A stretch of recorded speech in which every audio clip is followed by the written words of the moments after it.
പ്രിയമുള്ളവരെ, ഏതായിരുന്നാലും വലിയ ഒരു കാലത്തെ പോരാട്ടത്തിൻ്റെ അന്ത്യം എന്ന് കുറിച്ചു കഴിഞ്ഞു കേരളത്തിലെ ജനങ്ങൾ. വളരെ വലിയ രീതിയിൽ പിണറായിസത്തിനെതിരെ ഒരു വ്യക്തി നടത്തിയ കുടുംബാധിപത്യ രാഷ്ട്രീയം, വർഗീയ രാഷ്ട്രീയം, അത് കേരളത്തിൽ വിലപ്പോകില്ല എന്ന് കൃത്യമായി കേരളീയരായി, മലയാളികളായി മതേതരത്വമാണ് നമ്മുടെ മുദ്രാവാക്യം എന്ന് ഉറക്കെ പറഞ്ഞ് തിരഞ്ഞെടുപ്പ് കൂടിയാണ്.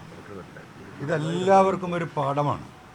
വർഗീയതയെ താലോലിച്ച് കേരളത്തിലെ മതേതര സംവിധാനത്തെ തകർക്കാൻ ഏതെങ്കിലും ഒരു വഴിക്ക്, അത് ഏത് നേതാവ് ഉദ്ദേശിച്ചാലും അത് തകർക്കപ്പെടും എന്നതിൻ്റെ ഏറ്റവും വലിയ തെളിവായിട്ട് ഈ തെരഞ്ഞെടുപ്പിനെ ഞാൻ വ്യക്തിപരമായി വിലയിരുത്തുകയാണ്. കഴിഞ്ഞ 1.5 വർഷമായി ഞാൻ പറഞ്ഞു വന്ന പിണറായിസം ആ പാർട്ടിയെ തന്നെ തകർത്ത് കളഞ്ഞു. എല്ലാ മേഖലകളിലും. ഇവിടെ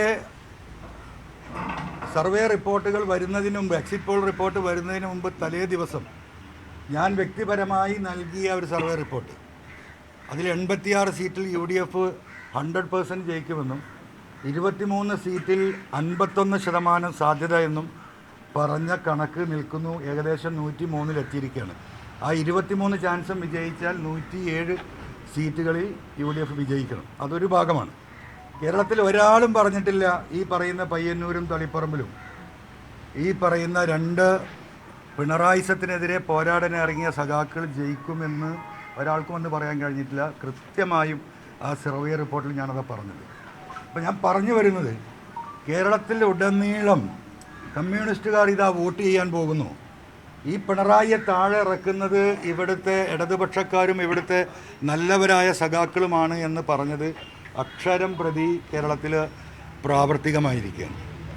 അതിന് ആദ്യമായിട്ട് സർവശക്തനായ അള്ളാഹുവിനെ നന്ദി പറയുകയാണ്. ഇവിടെ സേനാനായകൻ വെടിയേറ്റ് മരിച്ചു, പക്ഷേ യുദ്ധം ഞങ്ങൾ ജയിച്ചു. എന്നെ സംബന്ധിച്ച് ഒരു തരി ഈ വിഷയത്തിൽ ഒരു സങ്കടവും എന്നെ സംബന്ധിച്ചില്ല. ഈ കേരളത്തിൽ ഒരു പക്ഷേ ഇന്ന് ഏറ്റവും അതീവ സന്തുഷ്ടനായി നിൽക്കുന്ന ഒരു വ്യക്തി ഞാനായിരിക്കുമെന്നാണ് ഞാൻ കരുതുന്നത്.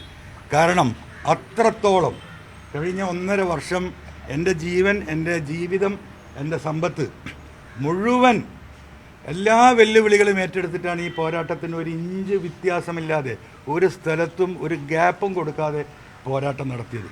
ആ പോരാട്ടത്തിൽ നന്നായിട്ട് ഞാൻ വിജയിച്ചിട്ടുണ്ട്. രണ്ടാമത്തെ കാര്യം, ഇവിടെ UDF നേതൃത്വം വിജയിക്കാൻ സാധ്യമായ ഒരു സീറ്റ് തരാൻ തയ്യാറായിട്ടും ആ സീറ്റ് വേണ്ട എന്ന് പറഞ്ഞ് ഞാൻ തുടങ്ങി വെച്ച പോരാട്ടം അത് അവസാനിക്കണമെങ്കിൽ ഞാൻ തന്നെ അതിൻ്റെ മുന്നിൽ നിൽക്കണം. ബേപ്പൂരിൽ തന്നെ ഞാൻ മത്സരിക്കണമെന്ന് തീരുമാനിച്ചതാണ്. അതിൽ ഞാൻ പരാജയപ്പെട്ടിട്ടുണ്ടെങ്കിലും ഏറ്റവും വലിയ സന്തുഷ്ടൻ ഞാനാണ്. കാരണം ഈ പറയുന്ന എൻ്റെ എതിർ സ്ഥാനാർത്ഥിയെ ബേപ്പൂരിൻ്റെ ബൗണ്ടറിയിൽ നിന്ന് ഒരു ഇഞ്ച് അങ്ങോട്ട് പോകാൻ അനുവദിക്കാത്ത വിധമുള്ള പോരാട്ടം നടത്താൻ എനിക്ക് സാധിച്ചു.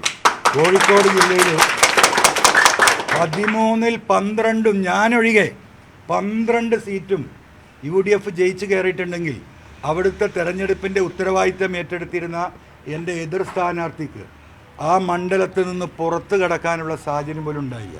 അതിൽ ഞാൻ സന്തുഷ്ടനാണ്. പിന്നെ കേരളത്തിൽ ഉടനീളമുള്ള UDF പ്രവർത്തകർ അങ്ങേയറ്റം കഷ്ടപ്പെട്ടൊരു തെരഞ്ഞെടുപ്പാണ്. ഈ തെരഞ്ഞെടുപ്പിൻ്റെ ഏറ്റവും വലിയ പ്രാധാന്യം ഞാൻ ആദ്യം സൂചിപ്പിച്ച മതേതരത്വമാണ്. അതിന് നേതൃത്വം നൽകിയത് ബഹുമാന്യനായ പ്രതിപക്ഷ നേതാവാണ്. ഒരു വർഗീയവാദിക്കും ഞാൻ കീഴടങ്ങില്ല, ഞങ്ങൾക്ക് അങ്ങനെ ഒരു വോട്ട് വേണ്ട എന്ന് തെരഞ്ഞെടുപ്പിൻ്റെ അവസാന ഘട്ടത്തിൽ പോലും ശ്വാസമടക്കി പിടിച്ച് പരാജയപ്പെടുമെങ്കിൽ ഞങ്ങൾ പരാജയപ്പെടട്ടെ, പക്ഷേ ടീം UDF ഒരാൾക്കും ഒരു വർഗീയവാദിക്കും കീഴൊതുങ്ങില്ല എന്ന അദ്ദേഹത്തിൻ്റെ സ്റ്റേറ്റ്മെൻറ്റും അദ്ദേഹത്തിൻ്റെ നിലപാടും ഈ തിരഞ്ഞെടുപ്പിൽ 100 സീറ്റ് കിട്ടിയില്ലെങ്കിൽ ഞാൻ വനവാസത്തിന് പോകുമെന്ന് പറഞ്ഞ കേരളത്തിലെ മതേതര വിശ്വാസികൾക്ക്, കേരളത്തിലെ ജനാധിപത്യ വിശ്വാസികൾക്ക് അദ്ദേഹം നൽകിയ ഒരു ഊർജം ഈ തിരഞ്ഞെടുപ്പിൻ്റെ പ്രധാന വിഷയമാണ്. രണ്ടാമത്തെ കാര്യം, ഇന്ത്യൻ യൂണിയൻ മുസ്ലിം ലീഗ് നിങ്ങളൊന്ന് നോക്കണം, മത്സരിച്ച 95% സീറ്റിലും വിജയിക്കുകയാണ്. വെള്ളാപ്പള്ളിയെ പോലെയുള്ള കേരളം കണ്ട ഇന്നത്തെ ഏറ്റവും വലിയ വർഗീയവാദി ഈ നാട് നീളെ പ്രസംഗിച്ച് നടന്നിട്ട് എന്ത് സംഭവിച്ചു? ജനങ്ങൾ തിരിച്ചറിഞ്ഞു. ഇവിടെ മതേതരത്തോടൊപ്പം ഇവിടുത്തെ സാമൂഹ്യ പ്രവർത്തനത്തിൽ, ചാരിറ്റിയിൽ, എന്തിനേറെ പറയുന്ന അവസാനം വയനാട്ടിൽ വരെ ആ പാർട്ടി എന്താണ് എന്ന് തെളിയിക്കുക. അതിന് നേതൃത്വം നൽകിയ ബഹുമാന്യനായ പാണക്കാട് തങ്ങൾ, ബഹുമാനപ്പെട്ട കുഞ്ഞാലിക്കുട്ടി സാഹിബ്, നമുക്ക് ആർക്കും ഈ തെരഞ്ഞെടുപ്പിൽ ഒരാൾക്കും തള്ളി പറയാനോ മറക്കാനോ കഴിയില്ല. കോൺഗ്രസ് ടീം UDF അതിൻ്റെ ലീഡർഷിപ്പ്, കോൺഗ്രസിൻ്റെ ലീഡർഷിപ്പ് ഈ തെരഞ്ഞെടുപ്പിന് ആവശ്യമായ എല്ലാ സഹായങ്ങളും ഓൾ ഇന്ത്യ കോൺഗ്രസ് കമ്മിറ്റി 140 സ്ഥാനാർത്ഥികൾക്കും ഞാൻ ഉൾപ്പെടെ സഹായം നൽകിയിട്ടുണ്ട്. അതിന് നേതൃത്വം നൽകിയ പ്രിയപ്പെട്ട KC വേണുഗോപാലിനെ പ്രത്യേകം ഓർമ്മിക്കുകയാണ്. കേരളത്തിലെ UDF സംവിധാനത്തെ കോർഡിനേറ്റ് ചെയ്യാൻ ഏറ്റവും മുന്നിൽ നിന്ന് പ്രവർത്തിച്ച മറ്റൊരു നേതാവാണ് ശ്രീ രമേശ് ചെന്നിത്തല. ഒരാൾക്കും മറക്കാൻ കഴിയില്ല. ആരൊക്കെ ഇവിടെ എന്തൊക്കെ കുത്തിത്തിരിപ്പുകൾ ഉണ്ടാക്കിയിട്ടും കേരളത്തിലെ UDF പ്രവർത്തകർ ഒറ്റക്കെട്ടായിട്ടാണ് നിന്നത്. ഇനി നമ്മൾ ബേപ്പൂരിലേക്ക് തിരിച്ചു വന്നാൽ നിങ്ങൾക്കത് കാണാൻ കഴിയും. എന്നെ നെഞ്ചിലേറ്റിയ UDFൻ്റെ പ്രവർത്തകരാണ്. ഒരു മില്ലിമീറ്ററിന് വ്യത്യാസമില്ലാതെ കഴിഞ്ഞ 3.5 മാസം രാപ്പകലില്ലാതെ എന്നോടൊപ്പം കഠിനാധ്വാനം ചെയ്തവർ ആ മണ്ഡലത്തിലെ ഓരോ മുക്കിലും മൂലയിലും പ്രവർത്തകരാണ്. അവരോടും കേരളത്തിലെ മുഴുവൻ UDF പ്രവർത്തകരോടും പിണറായി സത്തിനെതിരെ വോട്ട് ചെയ്ത ഇവിടുത്തെ പ്രിയപ്പെട്ട സഖാക്കളോടും ഒരിക്കൽ കൂടി നന്ദി പറയുകയാണ്. ഇവിടെ ഒരു തരംഗമില്ല എന്നായിരുന്നു ഇവിടുത്തെ മാധ്യമങ്ങളും ഇവിടുത്തെ സർവേ റിപ്പോർട്ടുകളും വന്നിരുന്നത്. ഞാൻ പറഞ്ഞൊരു വാക്കുണ്ട്, നിങ്ങൾ ഓർക്കുന്നുണ്ടാകും. ഇവിടെ തരംഗമില്ല. കാരണം തരംഗമുണ്ടാകുമ്പോൾ പല തരത്തിലുള്ള ശബ്ദങ്ങളും നമ്മൾ കേൾക്കും. ഇവിടെ സുനാമിയാണ് നടക്കാൻ പോകുന്നത്. കേരളത്തിലെ കമ്മ്യൂണിസ്റ്റ് പ്രസ്ഥാനത്തിൻ്റെ പ്രധാനപ്പെട്ട ആളുകൾ ഇവിടെ വോട്ട് ചെയ്യാൻ പോകുന്നത് മൗനമാണ്. നിങ്ങൾ മൈക്കുമായി പോയി ചോദിച്ചാൽ അവർ നിങ്ങളോട് പറയില്ല. അവരുടെ മുഖത്തുനിന്ന് നിങ്ങൾക്ക് വായിച്ചെടുക്കാൻ കഴിയില്ല. ഇവിടെ ഒരു സുനാമി സംഭവിക്കുമെന്ന് പറയുന്നത് ഈ പിണറായി സത്തിൻ്റെ ഭാഗം തന്നെയാണ്. മറ്റൊരു കാര്യം, നിങ്ങൾ ബേപ്പൂരിലെ വോട്ട് പരിശോധിച്ചാൽ എങ്ങനെയാണ് ഞാൻ പരാജയപ്പെടുന്നത്? എന്തുകൊണ്ടാണ് UDFൻ്റെ ഉത്തരവാദിത്തപ്പെട്ട നേതാക്കന്മാർ, പ്രതിപക്ഷ നേതാവടക്കം എന്നോട് പറഞ്ഞു, നമുക്കൊരു സൈഫർ സീറ്റ് നോക്കുകയല്ലേ നല്ലത്. കോഴിക്കോടത്തെ MP ശ്രീ രാഘവേട്ടൻ UDFൻ്റെ ആദ്യത്തെ പൊതുയോഗത്തിൽ ഫറൂഖിൽ വെച്ച് നടന്ന യോഗത്തിൽ അദ്ദേഹം പരസ്യമായി പറഞ്ഞു, അൻവർ നിങ്ങൾ ഇവിടെ മത്സരിക്കാൻ വരരുത് എന്ന് ഞങ്ങൾ പറഞ്ഞിട്ടും അതല്ല, ഞാൻ ഇവിടെ മത്സരിക്കൂ എന്ന് പറഞ്ഞു വന്ന് വാങ്ങിയതാണ്. അതുകൊണ്ട് UDF പ്രവർത്തകർ പ്രത്യേകം ശ്രദ്ധിക്കണമെന്ന് പറഞ്ഞത്. പക്ഷേ ഇതൊക്കെയാണെങ്കിലും ആ തെരഞ്ഞെടുപ്പിലേക്ക് കടന്നു പോകുമ്പോൾ എനിക്ക് ചെറിയ ആശങ്കയില്ലായികയില്ല. പക്ഷേ ആ ആശങ്കയുണ്ടായിട്ടും എൻ്റെ കുടുംബം, എൻ്റെ സുഹൃത്തുക്കൾ, എൻ്റെ ബന്ധുക്കൾ, എന്നെ സ്നേഹിക്കുന്ന എൻ്റെ അടുത്ത ആളുകൾ മുഴുവൻ പറഞ്ഞു ബേപ്പൂരിലേക്ക് പോകരുത്. പക്ഷേ എനിക്കൊരു ഉദ്ദേശമുണ്ടായിരുന്നു. ആ ഉദ്ദേശം സഫലമായി. എനിക്കുണ്ടായിരുന്ന ആശങ്ക BJPയുമായിട്ടുള്ള ഇവരുടെ അഡ്ജസ്റ്റ്മെൻറ്റ് ഞാനും ഭയപ്പെട്ടിരുന്നു. ഇപ്പോൾ തെരഞ്ഞെടുപ്പ് റിസൾട്ട് നോക്കിയാൽ നിങ്ങൾക്കത് കാണാൻ കഴിയും. വളരെ കൃത്യമാണ്. കേരളത്തിൽ കഴിഞ്ഞ തെരഞ്ഞെടുപ്പിൽ 26,500 ചില്ലാനം വോട്ടാണ് BJPക്ക് ഈ പറയുന്ന ബേപ്പൂർ മണ്ഡലത്തിലുണ്ടായിരുന്നത്. ആ വോട്ടിൽ നിന്ന് ആകെ വർദ്ധിച്ചിരിക്കുന്നത് 230 വോട്ടാണ്. 26,543 വോട്ട് മാത്രമാണ് BJPക്ക് 21-ൽ കിട്ടിയ വോട്ട്. 19,700 വോട്ട് അവിടെ വർദ്ധിച്ചു. 1,65,000 വോട്ടാണ് കഴിഞ്ഞ പ്രാവശ്യം പോൾ ചെയ്തതെങ്കിൽ ഇപ്രാവശ്യം 1,86,000 ചില്ലാനം വോട്ടുകൾ ബേപ്പൂർ മണ്ഡലത്തിൽ പോൾ ചെയ്യപ്പെട്ടു. ആ പോൾ ചെയ്യപ്പെട്ടിട്ട് പോലും ഒരു വോട്ട് പോലും BJPക്ക് വർദ്ധിച്ചിട്ടില്ല ബേപ്പൂരിൽ. നിങ്ങൾ മനസ്സിലാക്കണം, കേരളത്തിൽ കോഴിക്കോട് ജില്ലയിൽ പാർട്ടിയുടെ ഉന്നതനായ നേതാവ്, BJPയുടെ ഉന്നതനായ നേതാവ് അമിത്ഷാ ആകെ വന്നത് ബേപ്പൂരിലാണ്. അമിത്ഷാ അടക്കം ബേപ്പൂരിൽ വന്നിട്ട് അവരുടെ സ്ഥാനാർത്ഥിക്ക് വേണ്ടി വോട്ട് പിടിച്ചിട്ട് ഒരു വോട്ട് പോലും വർദ്ധിക്കാൻ ഈ പറയുന്ന 21-ൽ BJPക്ക് വാങ്ങിയ വോട്ടിൽ നിന്ന് പിന്നീടുണ്ടായ ഈ 19,000 വോട്ടിൽ നിന്ന് ഒരു വോട്ട് പോലും BJPക്ക് വർദ്ധിച്ചിട്ടില്ല എന്ന കണക്കൊരു ഭാഗത്ത് നിൽക്കുകയാണ്. മുഹമ്മദ് റിയാസ് പറഞ്ഞൊരു സ്റ്റേറ്റ്മെൻ്റ് ഉണ്ടായിരുന്നു, സ്വകാര്യമായി പറഞ്ഞത്. ഞാനന്ന് മാധ്യമങ്ങളോട് തുടക്കത്തിൽ പറഞ്ഞതാണ്, 25,000 ഉറുപ്പിക ഒരു വോട്ടിന് കൊടുത്തിട്ടാണെങ്കിലും PV അൻവറിനെ ഞങ്ങളിവിടെ തോൽപ്പിക്കും. അദ്ദേഹം പറഞ്ഞതാണ്. ആ പറഞ്ഞത് അന്വർത്ഥമാക്കി BJPയുടെ വോട്ട് എത്ര വോട്ട് മറിഞ്ഞിട്ടുണ്ട് എന്ന് ഈ കണക്കുകൾ കേരളത്തിലെ ജനങ്ങളോട് പറയും. അപ്പോൾ അതിന് പുറമെ 7,000 ചില്ലാനം വോട്ടിനാണ് ഞാൻ പരാജയപ്പെടുന്നത്. 1,800ഓളം വോട്ടുകൾ ഈ പറയുന്ന അപരന്മാർ പിടിച്ചിട്ടുണ്ട്. അപരന്മാർ. അപ്പോൾ ഒരു ജനാധിപത്യത്തെ ഏത് രീതിയിലാണോ എന്നെ പരാജയപ്പെടുത്താൻ സാധിക്കുക, അതിൻ്റെ എല്ലാ വഴികളും തേടി. അതിന് മുഖ്യമന്ത്രിയുടെ ഓഫീസുണ്ട്, പണമുണ്ട്, മറ്റു സംവിധാനങ്ങളുണ്ട്.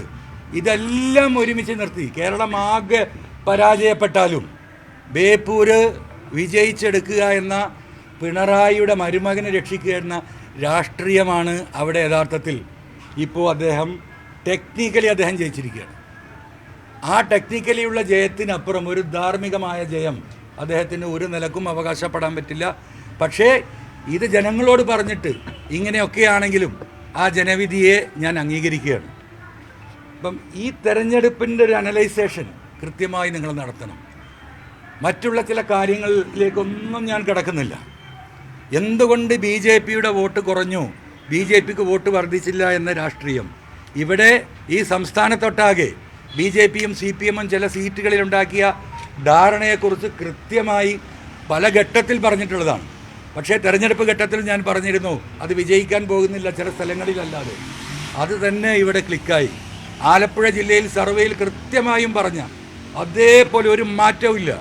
കാസർഗോഡ് ജില്ലയിൽ ഒരാളെ ജയിക്കൂ എന്ന് കൃത്യമായി പറഞ്ഞതാണ്. അത് തന്നെയാണ് അവിടെ കാഞ്ഞങ്ങാട് മാത്രമാണ് ജയിച്ചിരിക്കുന്നത്. കണ്ണൂർ ജില്ലയെടുത്ത് നിങ്ങൾ പരിശോധിച്ച് നോക്കിയാലും 2 സഖാക്കളും ജയിക്കും എന്നത് കൃത്യമായി പറഞ്ഞതാണ്. അങ്ങനെ ഓരോന്നും കോഴിക്കോട്ടേക്ക് വന്നാൽ മലപ്പുറത്ത് 16 സീറ്റും എന്തായിരുന്നു പാർട്ടി സെക്രട്ടറി നേതാക്കന്മാരും പറഞ്ഞിരുന്നത്? PV അൻവർ പോയിട്ട് ഒരു രോമം പോയിട്ടില്ല മലപ്പുറത്തുനിന്ന്. PV അൻവർ പോയിട്ട് ഒരു രോമം പോയിട്ടില്ല എന്ന് പറഞ്ഞ മലപ്പുറത്ത് 35 കൊല്ലം മുമ്പുള്ള CPMൻ്റെ അവസ്ഥയിലേക്ക്, വട്ടപൂജ്യത്തിലേക്ക് മലപ്പുറത്ത് എത്തിക്കാൻ സാധിച്ചിട്ടുണ്ട്. ഇതിലപ്പുറമുള്ളൊരു വിജയനി എന്താ വേണ്ടത്? കേരളത്തിലുടനീളം ഈ ഒരു ചർച്ച ഈ വ്യക്തിയുടെ ഈ ഏകാധിപത്യത്തിൻ്റെ ഈ തൊഴിലാളി വിരുദ്ധ നിലപാടിൻ്റെ പ്രതിഫലനം ഉണ്ടായിട്ടുണ്ട്. അതിൽ ഞാൻ അങ്ങേയറ്റം സന്തോഷമാണ്. സർവശക്തനായ ദൈവത്തിന് അൽഹംദുലില്ലാ ഞാൻ സ്തുതി പറയുകയാണ്. ഞാൻ ജയിക്കാനും വേണ്ടിയിട്ടില്ല എനിക്ക് ജയിക്കാനുള്ള പോരാട്ടത്തിന് ഇറങ്ങിയാനല്ല. അങ്ങനെയാണെങ്കിൽ എനിക്ക് രാജിവെച്ചു വരണ്ട. പിന്നീടുള്ള ഓഫറുകൾ ഞാൻ സ്വീകരിച്ചിട്ടില്ല. ഈ പോരാട്ടം ഇത് കേരളത്തിലെ മതേതര സമൂഹത്തിന്, വളർന്നു വരുന്ന സമൂഹമുണ്ട് ഇവിടെ, ചെറുപ്പക്കാർ, നമ്മളൊക്കെ മാന്യമായി ജീവിച്ചിവിടെ എത്തി. അത് ഇവിടുത്തെ കമ്മ്യൂണൽ ഹാർമണിയായിരുന്നു.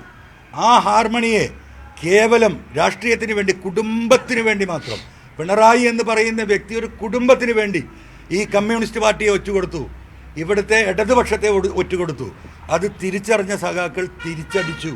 അതാണ് അതിൽ അങ്ങേയറ്റം ഞാൻ സന്തുഷ്ടനാണ്.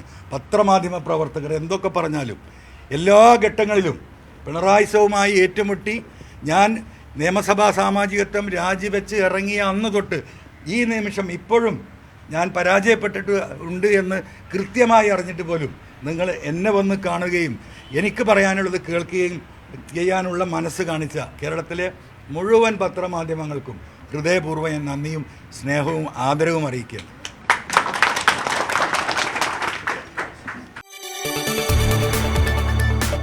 കൂടുതൽ വാർത്തകൾക്ക് News 18 Keralam YouTube channel subscribe ചെയ്യുക.